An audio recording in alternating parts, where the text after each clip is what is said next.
இனி அங்க எந்த பணி நடக்கிறதாக இருந்தாலும் முறையாக சட்டப்படி அறிவிச்சு மக்கள்கிட்ட கருத்து கேட்டு அதுக்கப்புறம் தான் நடக்கணும்.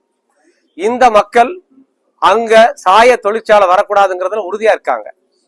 அவங்க உறுதி தெரிவிச்சு அதன் மீது முடிவெடுத்து என்னை வர சொன்னதுனால இப்ப அவங்களோட கலந்துக்கிறதுக்காக நான் இங்க வந்திருக்கிறேன். இந்த தொழிற்சாலைகள், மாசுபடுத்தக்கூடிய தொழிற்சாலைகள் வருவதை நாங்கள் முழுமையாக எதிர்ப்போம்.